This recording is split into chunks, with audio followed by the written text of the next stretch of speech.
Saya sendiri meminta Presiden Putin untuk tidak menembak di Kiev dan kota-kota selama seminggu saat ini. Ini sangat menakjubkan. Bukan hanya dingin, ini sangat dingin. Kalimat itu meluncur dari mulut Donald Trump pada 29 Januari 2026 dan langsung mengguncang ruang geopolitik global. Di tengah perang yang belum menunjukkan tanda-tanda berakhir, pernyataan itu terdengar tidak biasa. Bukan ancaman baru, bukan janji sanksi tambahan, bukan pula pengiriman senjata canggih. Yang muncul justru sebuah pengakuan bahwa ia telah secara pribadi meminta Vladimir Putin untuk menghentikan serangan ke Ukraina selama 1 minggu. Alasannya bukan strategi militer atau perhitungan peta kekuasaan, melainkan sesuatu yang jauh lebih purba dan tak terbantahkan: cuaca ekstrim yang mematikan. Di tengah deru drone dan dentuman artileri, Ukraina kini menghadapi musuh lain yang tak kalah kejam. Suhu udara anjlok drastis, menyentuh minus belasan hingga mendekati minus 30 derajat Celcius di sejumlah wilayah utara dan tengah. Kiev dan kota-kota sekitarnya berubah menjadi lanskap beku yang membungkam suara kehidupan normal. Dalam kondisi seperti itu, perang tidak lagi sekadar konflik antara dua kekuatan bersenjata. Ia menjelma menjadi pertarungan manusia melawan alam, pertarungan yang seringkali lebih sunyi tetapi sama mematikannya. Serangan terhadap infrastruktur energi Ukraina selama berbulan-bulan terakhir telah memperburuk keadaan. Pembangkit listrik, jaringan transmisi, dan fasilitas pemanas menjadi target yang berulang. Ketika listrik padam di musim dingin biasa saja, dampaknya sudah berat. Namun dalam gelombang dingin brutal seperti sekarang, ketiadaan listrik bukan lagi sekadar ketidaknyamanan. Ia berubah menjadi ancaman langsung terhadap nyawa jutaan warga sipil. Tanpa pemanas, rumah-rumah berubah menjadi lemari pendingin raksasa. Suhu dalam ruangan dapat turun hingga 5 atau 10 derajat Celcius, bahkan lebih rendah. Air di dalam pipa membeku, retak, dan menghentikan suplai air bersih. Makanan sulit dimasak, lampu padam. Malam menjadi lebih panjang dan lebih gelap dari biasanya. Dalam pernyataannya, Trump menggambarkan kondisi itu sebagai sesuatu yang luar biasa buruk. Ia menekankan bahwa ini bukan sekadar dingin, melainkan rekor ekstrim, kombinasi antara badai musim dingin, udara Arktik, dan infrastruktur yang sudah rusak akibat perang. Ia mengatakan bahwa dalam situasi seperti ini, tanpa listrik dan pemanas, warga Ukraina tidak hanya menghadapi risiko militer, tetapi juga risiko kemanusiaan yang sangat nyata. Anak-anak, lansia, dan orang sakit menjadi kelompok paling rentan. Hipotermia tidak datang dengan suara keras seperti ledakan, tetapi ia bekerja perlahan, merampas panas tubuh sedikit demi sedikit hingga fungsi vital melemah dan akhirnya berhenti. Trump mengklaim bahwa ia telah menelepon Putin dan meminta satu hal sederhana namun krusial: jangan menyerang Kiev dan kota-kota lain setidaknya selama 1 minggu. Berikan ruang bagi warga sipil untuk bertahan hidup. Ia bahkan menyatakan bahwa Putin akhirnya setuju. Namun hingga pernyataan itu disampaikan, belum ada konfirmasi resmi dari Kremlin maupun dari pemerintah Ukraina. Ketika ditanya mengenai kemungkinan jeda serangan, juru bicara Kremlin Dmitry Peskov hanya menjawab singkat bahwa ia belum bisa memberikan komentar. Tidak ada pengumuman resmi tentang gencatan senjata, tidak ada dokumen tertulis, tidak ada pernyataan bersama. Semuanya berada di wilayah klaim sepihak yang menggantung di udara musim dingin. Sementara itu, realitas di lapangan tidak menunjukkan tanda-tanda penghentian total.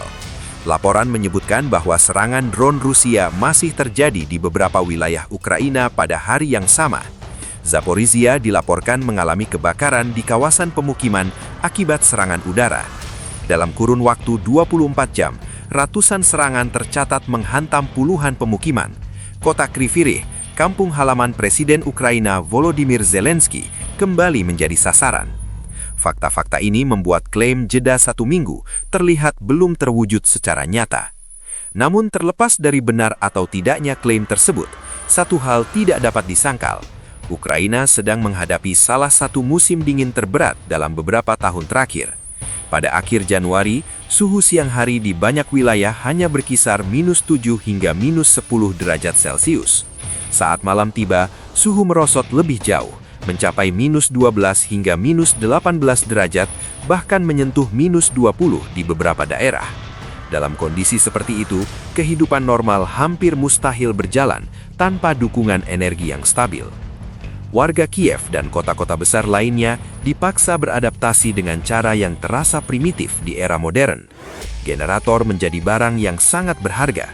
Lilin kembali menjadi sumber penerangan utama di banyak rumah. Selimut tebal dan pakaian berlapis-lapis menjadi perisai terakhir melawan dingin. Banyak keluarga berkumpul di pusat-pusat umum yang masih memiliki sumber panas, mencari kehangatan bersama orang-orang yang bahkan mungkin mereka tidak kenal sebelumnya. Di sana, solidaritas tumbuh dalam keheningan, di antara napas yang membentuk uap tipis di udara beku. Dingin ekstrim ini bukan hanya menghantam Ukraina, Rusia sendiri juga dilanda gelombang dingin parah dari wilayah timur jauh hingga Moskow. Namun yang paling mencolok adalah kondisi di Amerika Serikat. Pada akhir Januari 2026, badai musim dingin besar melanda wilayah luas dari Texas hingga New England. Badai itu disebut sebagai salah satu yang paling luas, mematikan, dan merusak dalam sejarah modern. Laporan media menyebutkan lebih dari 100 orang tewas, dan angka itu terus bertambah. Jalanan membeku, jaringan listrik lumpuh, aktivitas publik dihentikan di banyak negara bagian. Di New York, otoritas setempat mengimbau warganya untuk membatasi aktivitas di luar rumah karena situasi yang sangat berbahaya. Fenomena ini mengingatkan dunia bahwa secanggih apapun teknologi yang dimiliki manusia, ia tetap rapuh ketika berhadapan dengan kekuatan alam. Para ilmuwan menjelaskan bahwa gelombang dingin ekstrim ini dipicu oleh gangguan besar dalam jet stream, aliran awar di atmosfer yang biasanya menjaga udara dingin tetap berada di wilayah kutub. Tekanan tinggi yang kuat mendorong udara Arktik dari Kanada dan Siberia mengalir jauh ke selatan, membawa suhu beku ke wilayah yang jarang mengalaminya. Perubahan iklim memperburuk pola ini, menciptakan cuaca yang semakin ekstrim, semakin tidak terduga, dan semakin mematikan. Dalam konteks inilah permintaan Trump kepada Putin menjadi simbol yang menarik. Tu sesaat, perang modern syarat teknologi tinggi dipaksa tunduk pada hukum alam. Misil hipersonik, drone canggih, dan sistem pertahanan udara mutakhir kehilangan maknanya ketika suhu turun hingga minus 30 derajat Celcius. Dalam kondisi seperti itu, musuh terbesar bukan lagi pasukan lawan, melainkan dingin yang membekukan darah dan memperlambat detak jantung. Jika benar terjadi jeda 1 minggu tanpa serangan terhadap infrastruktur energi, dampaknya bisa sangat besar. Listrik mungkin dapat kembali menyala di beberapa wilayah. Sistem pemanas darurat bisa diperbaiki. Warga dapat mengisi ulang persediaan makanan dan bahan bakar. Tim teknis dapat melakukan perbaikan sementara di jaringan yang rusak. Bahkan 1 minggu bisa menjadi perbedaan antara hidup dan mati bagi ribuan orang. Namun sejarah politik global menajarkan bahwa janji dalam konflik seringkali rapuh. Ia dapat mencair secepat embun pagi atau justru membeku dalam ketidakpastian yang panjang. Dunia kini menunggu apakah klaim itu akan terbukti dalam tindakan nyata. Menunggu apakah kemanusiaan benar-benar diberi ruang di tengah ambisi teritorial dan strategi militer. Ataukah ini hanya jeda singkat dalam narasi komunikasi politik, sebuah ilusi ketenangan sebelum badai berikutnya kembali menghantam dengan kekuatan yang lebih besar. Di tengah suhu yang terus merosot dan kota-kota yang tenggelam dalam gelap, satu pertanyaan menggema melintasi batas negara dan ideologi. Ketika alam menjadi musuh bersama, apakah manusia masih memilih untuk saling menghancurkan?